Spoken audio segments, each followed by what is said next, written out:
Tumayo na po kayo, mga kapatid, sa ating panalangin. Ama namin Diyos, Yahuwah, na makapangyarihan ka po sa lahat. Salamat, salamat ng marami, sapagkat ginising mo kami. Taglay pang lakas, taglay pa namin ang aming buhay, na tanging ikaw lamang ang makapagkakaloob nito. Pinupuri ka po namin, sinasamba ka po namin, niluluwalhati ka po ng aming mga puso't kaluluwa. Pakiusap namin, pakitanggapin mo naman kami. Huwag mo sana kaming iiwan, huwag mo sana kaming tatalikdan, sapagkat kami po ay mga anak mo pa rin, na mga nagkukulang, mga nagkakasala, hindi namin natutugunan ang dahilan ng pagkakatawag mo po sa amin. Pero dahil sa malabis mong pag-ibig, narito pa rin kami, nakakatawag pa rin kami, sumasampalataya kami, binibigyan mo kami ng pagkakataon para kami ganap na maging dapat maiangkop ang aming sarili sa tawag na itinawag mo sa amin. Gaya ng aming mga inawit, kahanga-hanga ang mga ginawa mo sa amin. Dakila ang iyong pag-ibig. Panginoon, hindi namin maisip at malirip ang kabutihan mo po sa iyong mga anak. Dahil kami po sa nagdaan, nagkulang, mga taong nagkasala, marami kaming pinagdaanan, iba't ibang pagsubok sa buhay, at iba't ibang mga hilahil, pati na rin ang mga karamdaman. Ang akala namin, hindi na kami magtatagal. Akala namin yun ang aming katapusan. Pero dahil sa iyong pagpapahinuhod, kami nakakatawag pa sa iyo. Ang amin pong pakisuyo, palibhasa'y hindi ka namin nakikita sa iyong kalagayan. Ama, pakisugo mo po ang iyong Santong Espiritu sa puso ng mga mananamba upang ikay aming mapapurihan, upang ikay aming maluwalhati sa amin pong patuloy na paglalakbay. Sa iyo namin patuloy na inihahabilin ang amin po na kinaharap, ang amin pong daranasin pa. Ama, alam namin kung paanong sa nagdaang panahon, din sa aming kalumbayan at mga hilahil, karamay ka ng iyong mga anak. Ang aming hinihiling sa iyo ngayon, ipagpatuloy mo nawa ang iyong pagsama upang ang mabibigat na mga suliranin, ang mabibigat na pagsubok ay magiging magaan para sa amin sapagkat kasama ka naming pumapasan. Ama, kami nagkulang at nagkasala, kaya pakilinis mo po ang aming damdamin, ang aming kaluluwa. Pagindapatin mo po sa iyong banal na harapan.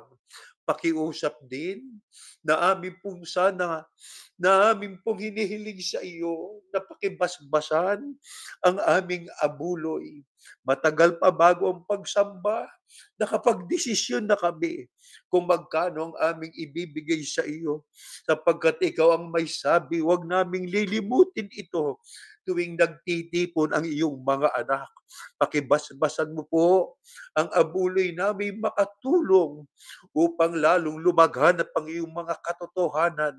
At ito po ay patuloy ding amin pong pagtulong sa pagpapalaganap ng iyong mga salita at maging sa mga nangangaral na iyong mga katotohanan. Lubos ang aming tiwala, binasbasan mong anak mong gagamiting kasangkapan na sa aming magtuturo ng iyong mga salita at inaasahan namin ikaw ang aming magiging kapiling sa kabuuan ng aming pagsamba ngayon. Inihiling namin ito sa ngalan po ng iyong anak, ang Panginoong Yahushua na aming tagapagligtas. Amen.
Mga mahal na kapatid, kung ating pong pag-iisipan at pagtutunan po ng mabuti ang kabuang mensahe ng Biblia, mahalaga po o dapat nating sabihin na napakamahalaga nating simulan po ito kay Yahuwah, ang Diyos na siya pong pangunahin dito hanggang sa dumating po yung tamang panahon na si Yahuwah po ang magiging lahat sa lahat. Bilang pangunahin, si Yahuwah po ang kabuuan ng Biblia. Kaya dapat lang po nating maunawa si Yahuwah na makapangyarihan Diyos na umiiral na po bago pa ang pagkakatatag ng sanlibutan. Siya po ang lumikha ng lahat ng mga bagay, kasama dyan po yung kanyang paglikha sa lahat po ng mga nilalang para na din po sa kanyang kaluwalhatian. Sa ganitong kadahilanan po, ang Biblia ay nagtuturo na si Yahuwah ang dapat nating sambahin. at ating hanapin upang masumpungan po natin yung ating tunay na kasiyahan sa Kanya. Hindi po natin lubos na maunawa ng Biblia kung hindi natin po makikilalang mabuti si Yahuwah, ang Kanyang mga ginawa at ang plano niya sa ating pong hinaharap. Ang pinapaksa po ng ating pag-aaral ngayon ay tungkol sa Kanyang pagliligtas sa Kanyang bayan para sa Kanyang kaluwalhatian.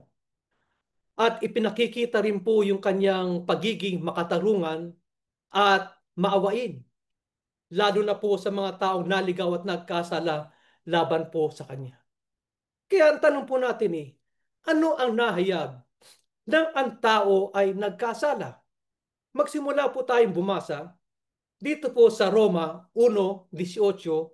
Ganito po ang ating mababasa. Sapagkat ang puot ng Diyos ay nahahayag mula sa langit laban sa lahat na kasamaan at kalikuan ng mga tao, ng mga sinasawata ang katotohanan ng kalikuan. Ano po ang nahayag ng ang tao ay nagkasala? Ang sabi po sa atin, nahayag ang puot ng Diyos. Para kanino nahayag yung puot ng Diyos? Doon po sa lahat ng kasamaan at lahat ng kalikuan po ng mga tao. Kaya isang karaniwang alaman na po natin na ang lahat ng tao ay nagkasala. At dahil sa kasalanan niya, ang tao po ay hinatulan ng Diyos ng kamatayan. Hindi lang po ng unang kamatayan, na yan nga po yung pagkalagot ng hininga ng tao. At maging at higit sa lahat, yung ikalawang kamatayan po doon sa dagat-dagatang apoy. Kaya bunga ng kasalanan, ang tao po ay napasailalim ng galit ng Diyos. Ano po ang dapat matutunan ng lahat ng tao? Paano kaya maalis yung galit ng Diyos sa tao? Kaya nung magturo po ang Panginoong Yahushua doon sa kanyang 11 apostol, ano ang kanyang ipinagagawa sa kanila? Upang humupa po, upang maglubag yung galit ng Diyos sa sangkatauhan. Basahin po natin ang sagot dito po sa Marcos 16:15 at 16. Ganito po ang kanyang tinuturo. At sinabi ni Yahushua sa kanila, humayo kayo sa buong mundo at ipangaral ang manggandang balita sa lahat ng tao. Ang sino mang sumasampalataya at mabautismuhan ay maliligtas. Ngunit ang ayaw sumampalataya ay parurusahan. Ano po ang pinagagawa ng ating Panginoong Yahushua sa mga kanyang alagad upang humupa po, upang maglubag yung galit ng Diyos sa sangkatauhan? Ang sabi niya, humayo kayo doon sa buong mundo. Para ano? Ipapangaral niyo yung magandang balita, yung ebanghelyo. Sa ano po patungkol yung magandang balita o ebanghelyo? Para doon sa kaligtasan ng tao.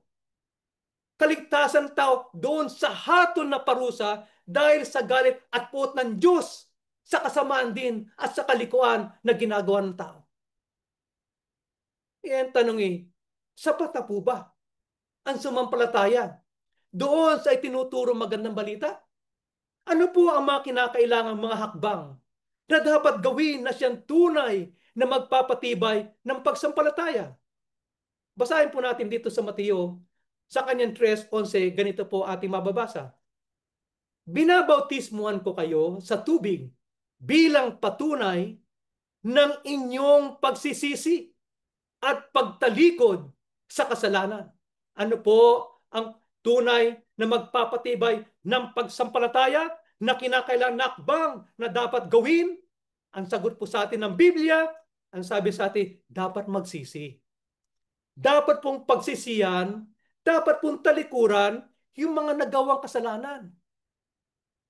Tanong paano po yung pagtalikod sa kasalanan? Ituloy po natin yung basa diyan sa Efeso sa 4:22-23 po. Ito po ang sagot.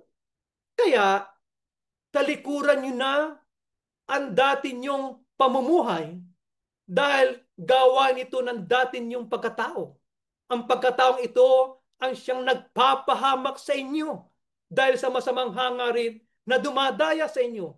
Baguhin nyo na ang inyong pag-iisip at pag-uugali. Ang tanong papaano po ang pagtalikod sa kasalanan? Ang sabi niya, tataklikuran na po natin yung dating masamang pagkatao. Yung dating masamang paraan ng pamumuhay. Yung pang pagtalikod sa kasalanan. Babaguhin na po natin yung ating masamang pag-iisip. Yung masamang pag-uugali. Anong masamang ibubunga po kung tayo man ay sabihin natin sumampalataya tayo? Nabautismoan tayo. Ngunit hindi natin tinalikuran yung kasalanan. Nandiyan po, nakasulat. Anong masamang ibubunga? Sabi po sa atin magpapahamak sa atin. Dahil hindi tayo nagbago Hindi natin iniwan yung dating masamang pagkatao. Hindi natin iniwan yung dati nating masamang pag-ugalit, pag-iisip. Makakasama din tayo sa parusang dulot ng galit at bot ng Diyos. Kaya akala lang natin nabautismon tayo, sumampalataya, ay ligtas na tayo. Ay hindi ganun po mga kapatid. Hindi kumpleto yun. Kailangan natin talikuran yung ating mga kasalanan. Kailangan magbago tayo ng ating pagkatao.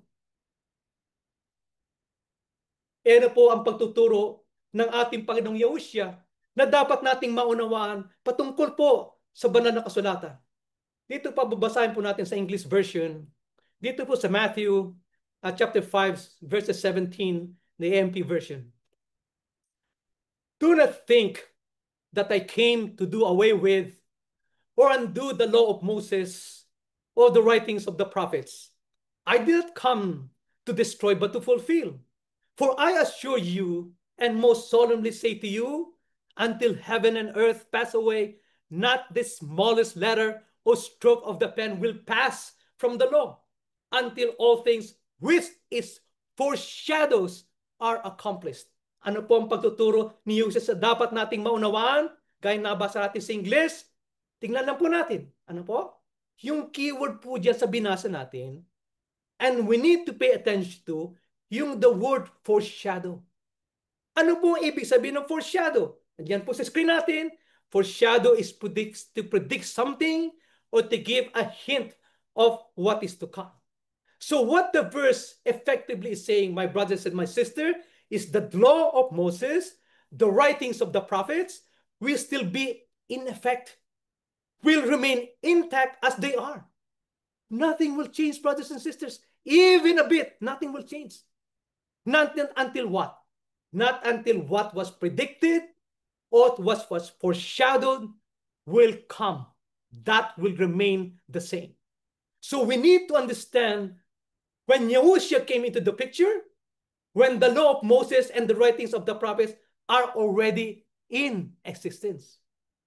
So Yahushua's role in fulfilling the law and the prophets is by teaching its true meaning, by teaching its true purpose rather than abolishing its principles. So Yahushua understood pretty much as upholding the moral, the ethical standards of the Old Testament, not by strict adherence to the letter of the law, but to embody its spirits of love, its spirit of righteousness in his life and his teachings. So the essence and the core message is about the love of God and the love for our fellow men, which is the true fulfillment of God's will. Yan po ang pag-iiba ng pagkatuturo ng ating Panginoong Yahushua. Ang tanong paano itinuro ng Apostol Pablo sa mga alagad ang tungkol sa mga kautusan ni Moises at ang mga isinulat ng mga propeta? Basahin po natin sa Galatia sa 3:23 hanggang 25, ganito po ang ating mababasa.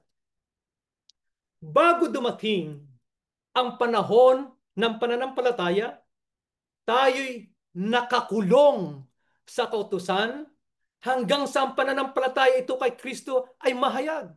Kaya ang kautusan ang naging taga-disiplina natin hanggang sa dumating si Kristo. Yan pong foreshadow. Upang tayo maituring na matuwid sa pamamagitan ng pananampalataya. Ngayong dumating na ang panahon ng pananampalataya, wala na tayo sa ilalim ng taga-disiplina. Paano po itinuro ng Apostol Pablo sa mga alagad ang tungkol sa kautusan ni Moises at ang mga sinulat ng mga propeta? Ang sabi po dyan, nang hindi pa dumating si Yehusya, ang bayan po na Yehuwa ay nasa ilalim po, o sabi niya sa Biblia, nakakulong, nakabilanggo dun sa kautusan po ni Moises. Ang kautusan po ni Moises, gaya ng ating mababasa, yun po'y sinasabing taga-disiplina. Yun po'y sinasabing tagapag-alaga. Kaya, nang dumating na ang Yahushua Kristo, yung foreshadow, dumating na din po yung panahon ng pananampalataya. Kaya nang dumating na ang Kristo, ang bayan ng Diyos, nawala na po doon sa ilalim ng taga-disiplina. Nawala doon sa patnubay ng kautusan. Anong ibig sabihin? Nawala na siya doon sa kautusan na tagapag-alaga.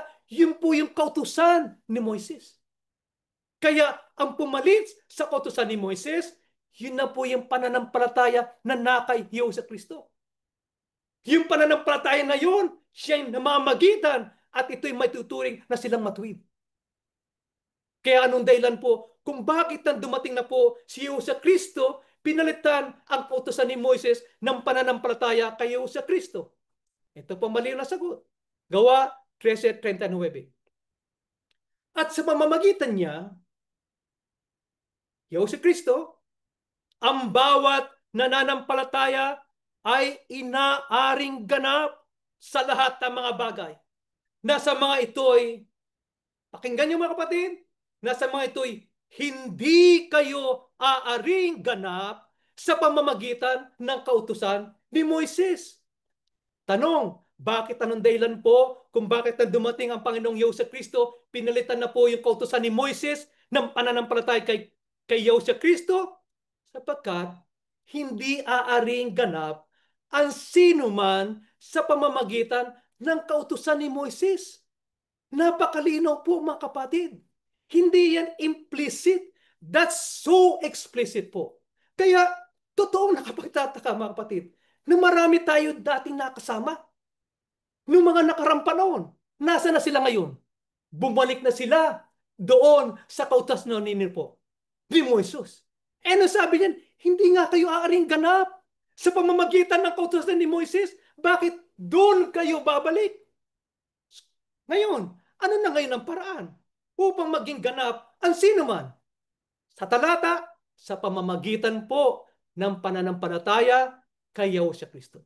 Kaya sa unang bahagi pa lang ng ating pag-aaral, ang sabi ng Panginoong Yehoshua, ipangaral nyo yung magandang balita. Dahil sino man sumampalataya ay aariing ganap. Kapag inaring ganap, maliligtas na. Pag inaring ganap, maliligtas doon sa puot at galit ng Diyos. Pero yung ayaw sumampalataya, ano sabi? Parurusahan. Kaya kung sino man po ang nagnanais na siya'y ariing ganap o matwid upang maligtas sa parusang galit ng Diyos, isa lang pong option natin. Ano yun? Kailangan ng pananampalataya kay Yahushua Kristo. Bakit po ang pananampalataya kay Yahushua Kristo ang paraan upang ang tao ay maging matwid at ariing ganap? Dito po sa Roma 5:9, ganito po ang ating mababasa. At ngayong itinuring na tayong matwid sa pamamagitan ng dugo ni Kristo, tiyak na maliligtas tayo sa parusa ng Diyos dahil kay Kristo. Bakit ang pananampalataya kay Yesu Kristo ang paraan upang ang tao ay maging matwid at taring ganap? Sapagkat sa pamamagitan po ng dugo ng ating Panginoong Yesu Kristo, aariing matwid, aariing ganap ang sinuman upang makatiyak sa kaligtasan ng parusa ng Diyos. Papaano po na ipatupad ni Yesu Kristo ang kaligtasan dala ng pananampalataya sa Kanya? Basahin po natin sa Hebreo sa kanyang 8:13, 9:15 po. Ganito po nakasulat. Nang sabihin ng Diyos na may bago ng kasunduan, malinaw na pinawalang bisa na niya ang nauna At ang anumang wala ng bisa at luma ay mawawala na lamang. Kaya si Kristo ang ginawang tagapamagitan sa atin at sa Diyos sa bagong kasunduan. Sapagkat sa pamamagitan ng kanyang kamatayan, tinubos niya ang mga taong lumabag sa unang kasunduan. Dahil dito, matatanggap ng mga tinawag ng Diyos ang walang hanggang pagpapala na ipinangako niya. Paano po na ipatupad ni Yesu Kristo yung kaligtasan dala ng pananampalataya sa Kanya? Ang sabi po sa atin, sa pamamagitan po nung bagong kasunduan. Yun po yung tinatawag na Messianic Law. Anong nangyari dun sa dating kasunduan na tinatawag na kautusan ni Moses, na tinatawag ding Mosaic Law? Ano pong nangyari doon? Malinaw na malinaw. Pinawala na pong bisa. Yung unang kasunduan. Sabi dyan luma na mawawala na. Wala na sa panahon. Sabi nga doon sa atin, obsolete na.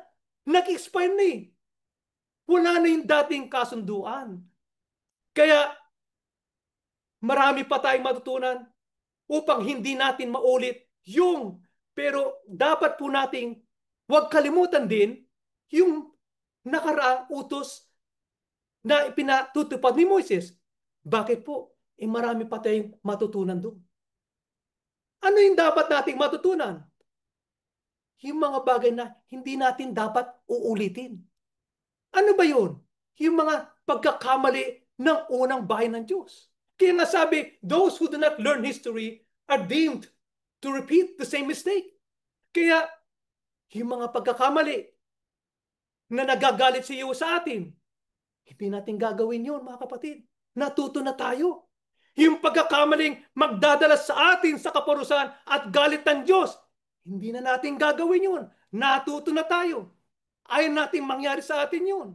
Kaya ang napapanahon ngayon ay ang bagong kasunduan. Yun po yung Messianic Law. Ano po ang nilalaman ng bagong kasunduan? Si Yesu Kristo po ay ginawang tagapamagitan sa atin at sa Diyos. Kaya sa pamamagitan ng kamatayan at sa dagong na buhos ni Yesu Kristo, matatanggap na po yung pagpapalang pangako ni Yahuwah. Yan po ang ibinabala ni Yehosya patungkol sa mga hula. Dito po sa pahayag, sa kanyang 22, 20 at 18. Siya na ang nagpapatotoo. Yan po Yehosya Kristo. Siya na nagpapatotoo sa mga bagay nito ay nagsabi, oo, ako'y malapit na dumating. Siya nawa, o Panginoong Yehosya, dumating ka na.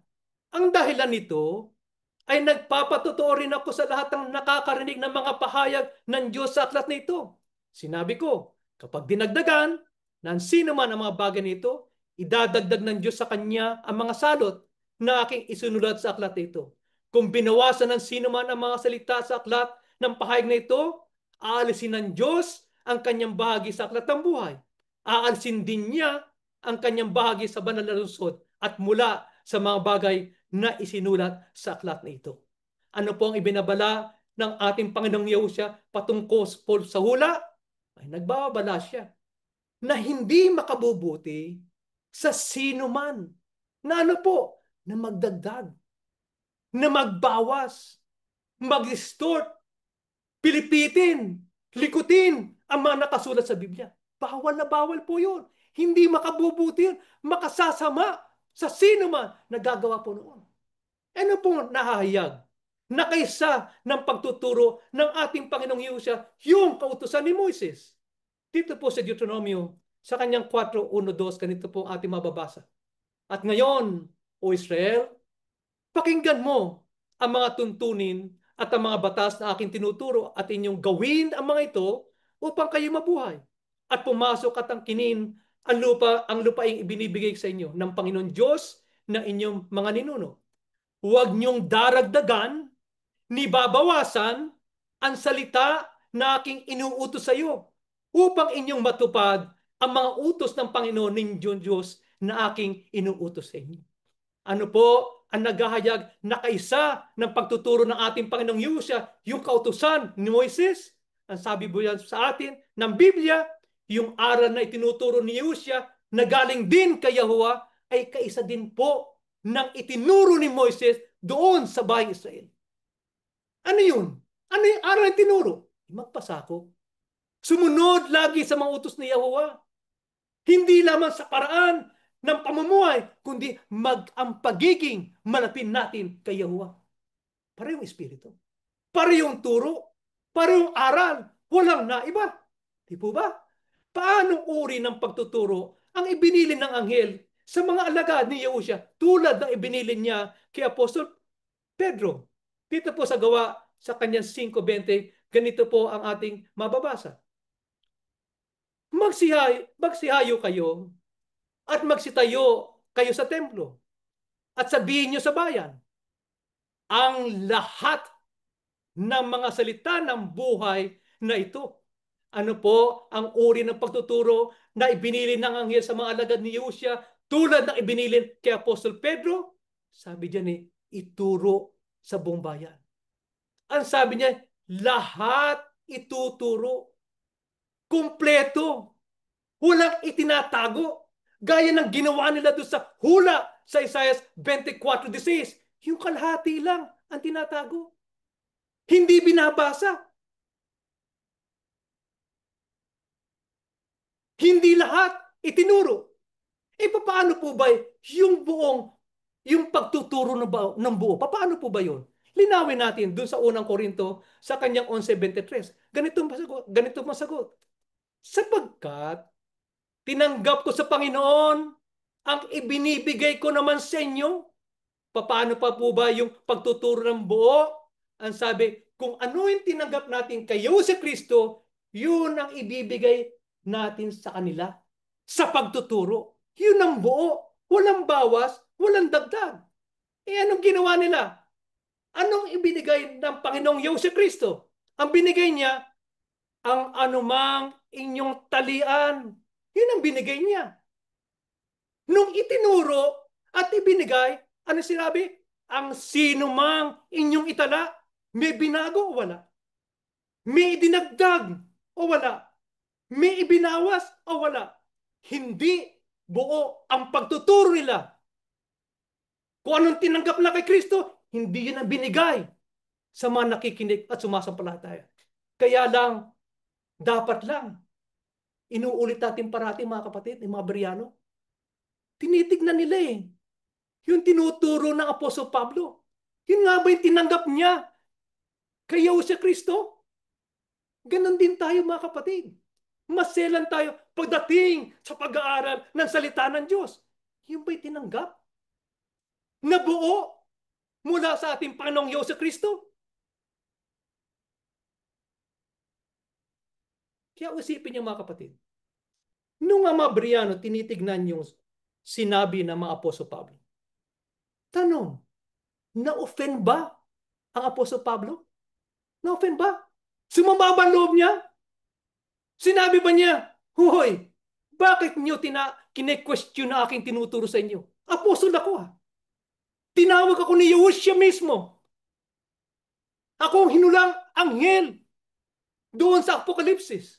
Bakit niyo kine-question? Hindi. Hindi ganoon ang Espiritu Santo. Ang Espiritu ng Apostol Pablo.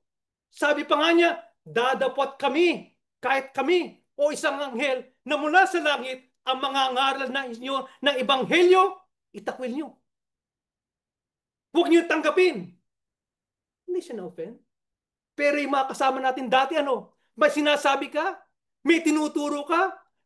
Na base sa aral utos ng Biblia? Ayaw nila. Nagagalit sila. Sino daw tayo para turuan sila? Kaya pag nagturo po ng maling aral, sila'y mananagot. It's on them. Pero pag tayong naniwala at tayo sumampalataya doon sa maling aral na tinuturo nila, tayo na po ang mananagot. It's on us. Bakit dapat po naituro yung lahat? Walang bawas, walang dagdag. Bakit po? Basahin po natin sa Hosea 4:6. Ganito po ang paliwanag. Napapahamak ang aking mga mamamayan dahil kulang ang kaalaman nila tungkol sa akin. Bakit po dapat po ituro lahat na walang bawas at walang dagdag ang turo ng ating Panginoong Yusya, ang turo ng ating Panginoong Diyos? Sabi, mapapahamak. Bakit po? Kulang-kulang yung kalaman nila. Kulang-kulang ay tinuturo. Hindi buo ang ipinahatid sa mga nakikinig sa kanila. Anong darating sa kanila? Kapahamakan. Ayaw natin mangyari yun. Lalo sa ating mga kapatid. Kaya gustong-gusto nating matuto ng lahat ng kalooban ng Diyos. Bakit ka mo? Ay hindi tayo mapapahamak.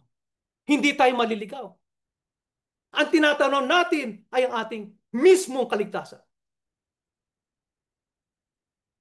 Kaya kung isipin nyo, ang Biblia, yun ang kapangyarihan ng Diyos sa kaligtasan. Yun ang basihan eh. Kapag binawasan mo yun, pag dinagdagan mo yun, pag nilikot mo yun, pag binago mo yun, utos pa ba ng Diyos yun mga kapatid? Ay hindi na. Pag hindi utos ng Diyos, wala nang kapangyarihan yun sa ikaliligtas. Wala na. Kaya nga sabi, utos na ng tao. Walang kabuluhan. Para saan? Hindi pagbabasihan yun sa kaligtasan. Ang tanong bakit natin gagawin isang bagay na walang kabuluhan? Bakit? Lalo sa hindi natin ikaliligtas, lalo na sa ating ikapapahama.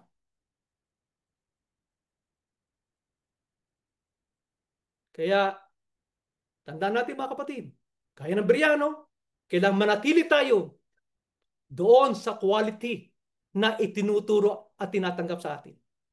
Upang makita natin na ating tinatanggap ay dalisay na aral na tinatanggap natin. Papaano po itinuro ng Apostol Pablo kung papaano may parating at may tuturo ang mga salita ni Yahuwah. Dito po sa ikalawang Timoteo 4, 1-2 po hanggang 5, ganito po mababasa.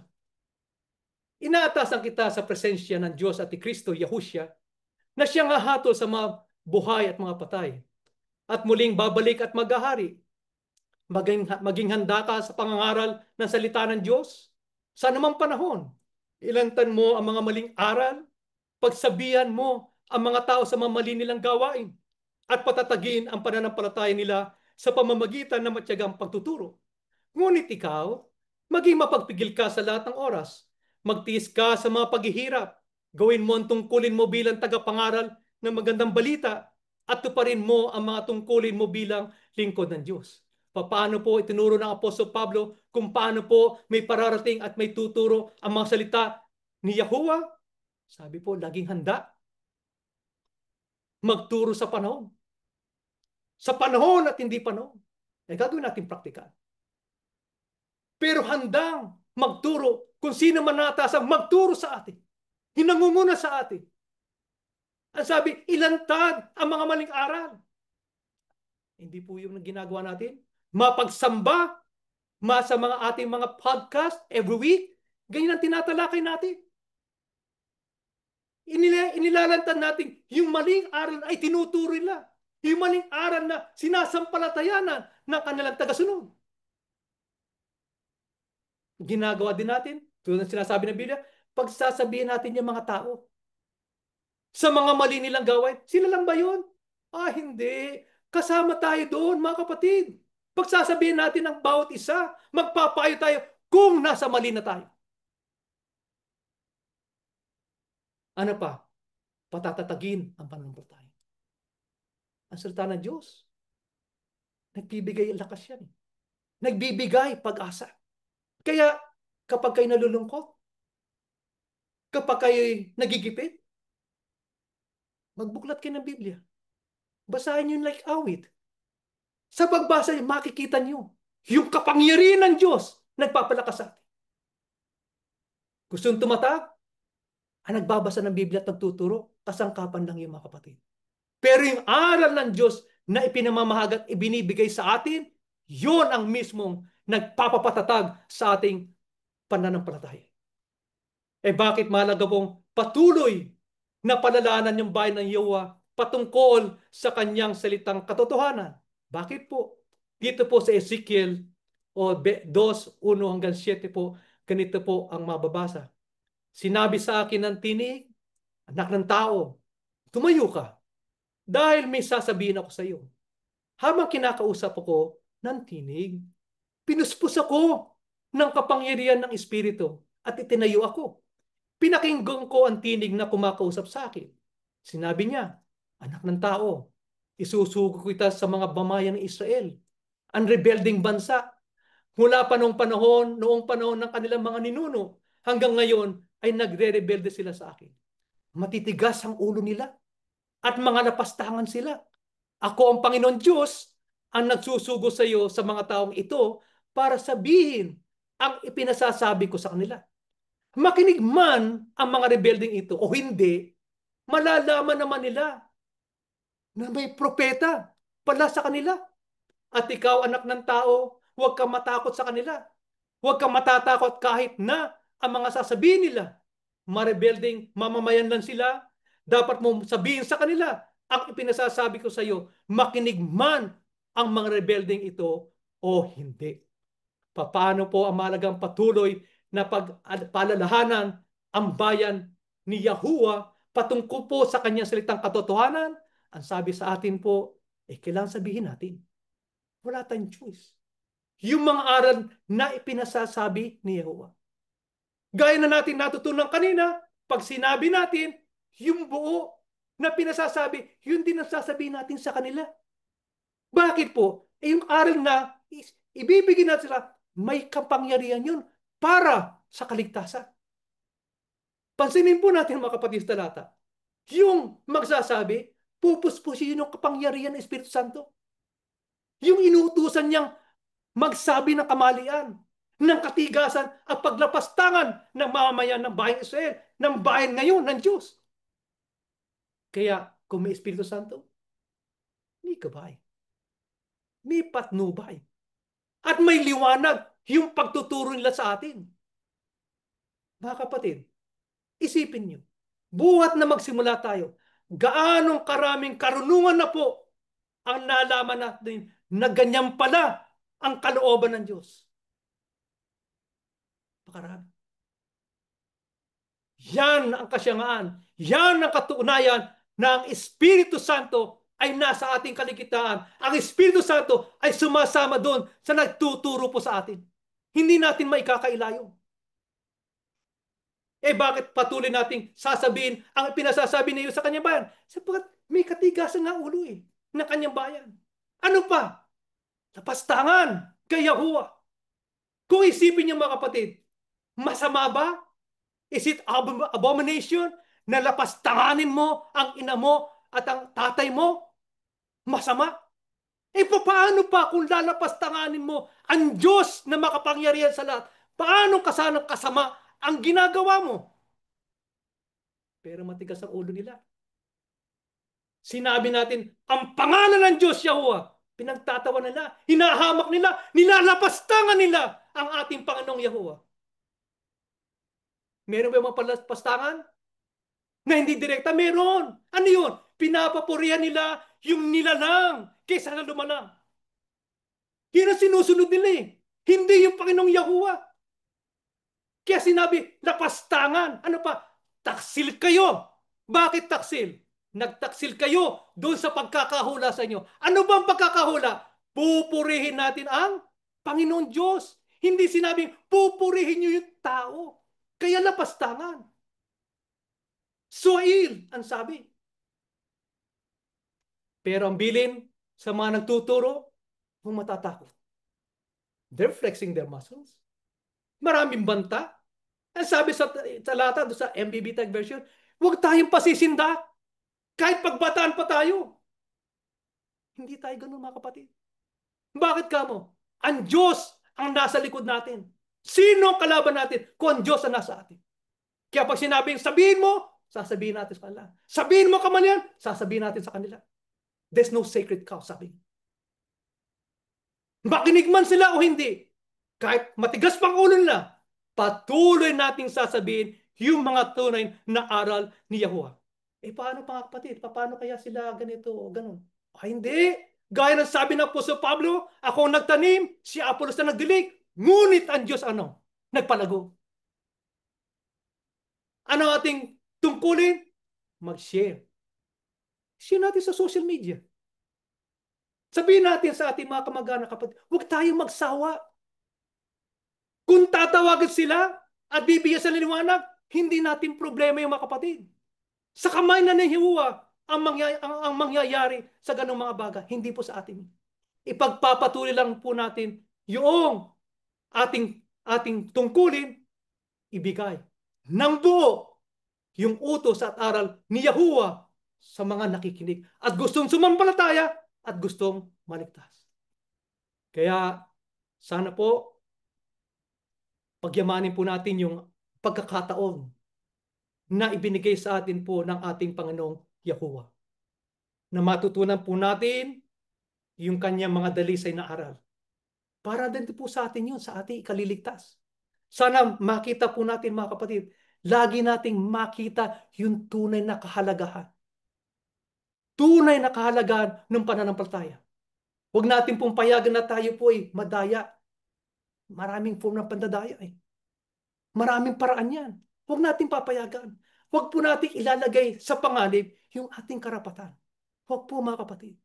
Pupurihin po natin sa Yuwa sa lahat ng panahon na tayo kanyang binibigyan po ng buhay at lakas. Yan po ang ating pag-aaral ngayong umaga. Tumayo pa kayo at tayo po ay mananalangin.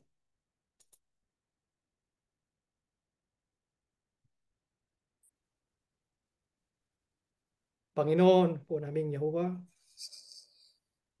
maraming salamat sa iyo sapagat muli mo kaming tinuturuan upang makita namin ang kaliwanagan ng pag-iisip mo at kapangyarihan mo para sa ikaliligtas namin sa puot at galit mo sa sanlibutan. Salamat po ng marami sa iyo. Kitang-kita namin. Mahal na mahal mo kami, Ama namin, sa aming paglalakbay sa araw-araw. Kitang-kita namin ang kami mo gumagawa sa amin. Purihin ka po namin, Ama. Sinasamba ka po namin. Pinaparangalan ka po namin ang iyong pangalan, Yahuwah. Sinasamba ka po ng buong aming pagkatao, ng buong aming pag-iisip at puso. Ama namin, mahal ka din namin. Hindi kami magtataksil sa iyo. Hindi kami maglalapastangan sa iyong pangalan. Ama namin, tulungan mo kami sa araw-araw. Ikaw ang Diyos namin, wala na po. Hindi ka namin ipapagpapalit kahit sa sino man. Sapagkat ikaw lang po ang kilala naming Diyos na mapait sa amin. Tinahawag mo kami, inilagay mo kami sa kong karapatan. Kitang-kita namin ang kapangyarihan mo. Naiiba kami sa mga natutunan namin upang makita namin ang dalisay na aral mo. Marating namin ang ang kakadalan po ng aming pananampalataya sa iyo. Manamin, sa paglalakbay namin, huwag mong pabayabaya kami mag-isa. Kailangan ka namin. Samahan mo naman kami sa araw-araw ng buhay. Iba-iba ang pagsubok na diranan namin. Nakapagbibigay ng lungkot.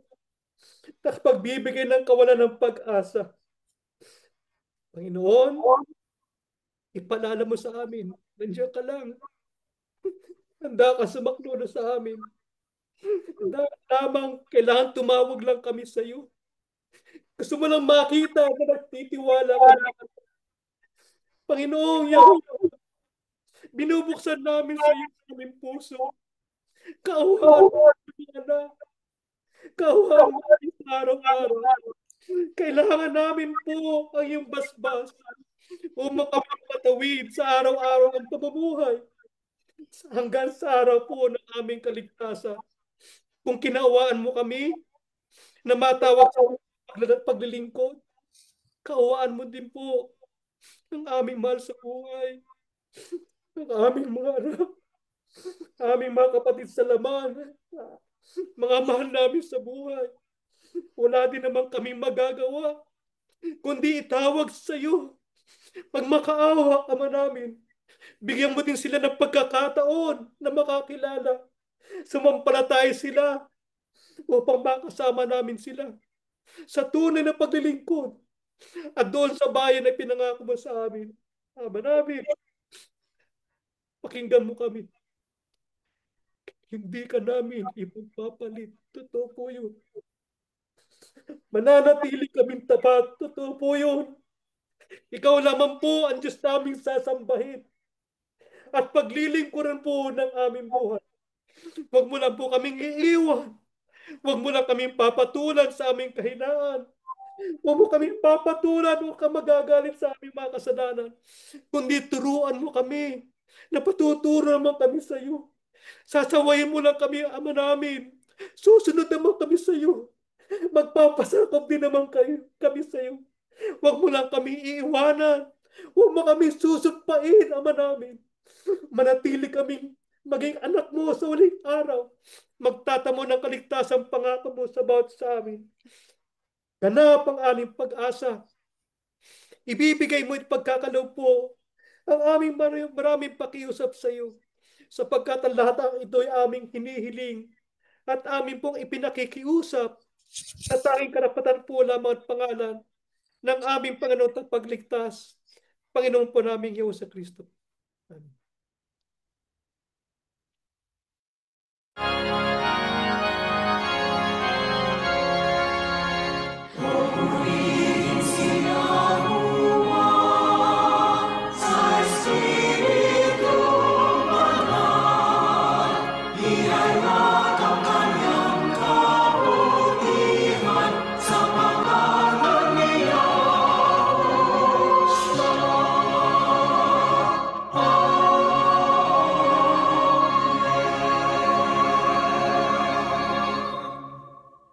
Ang biyayang pagliligtas ng ating Panginoong Yahusya, ang pag-ibig ng Diyos na si Yahuwah, at ang patuloy na pakikilakip ng Espiritu Santo, siya nawang sumaating lahat ngayon at magpakailanman.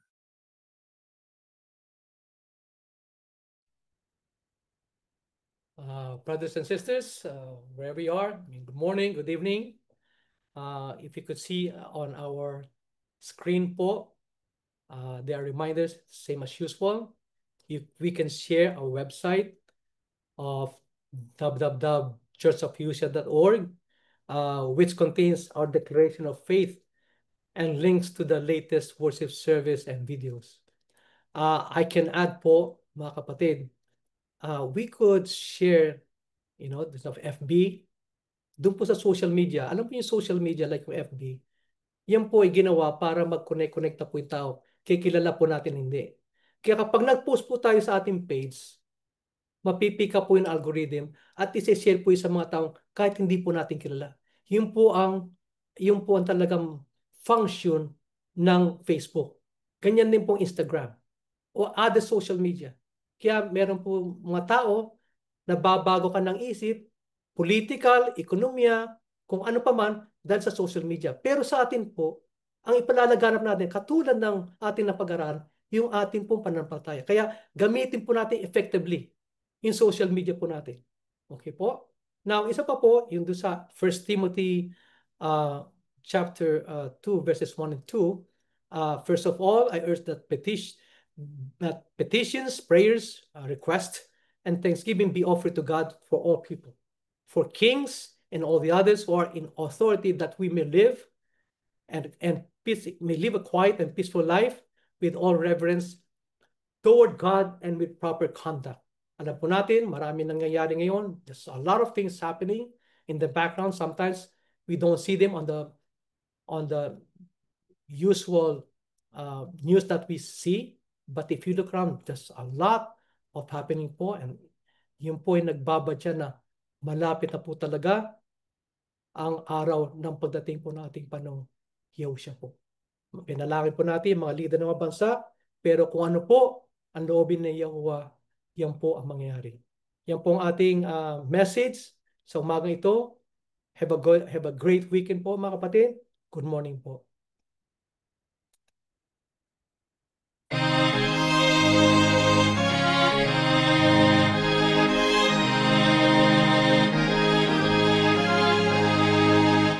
Isa puso natin ang aral ng Diyos Yahuwah.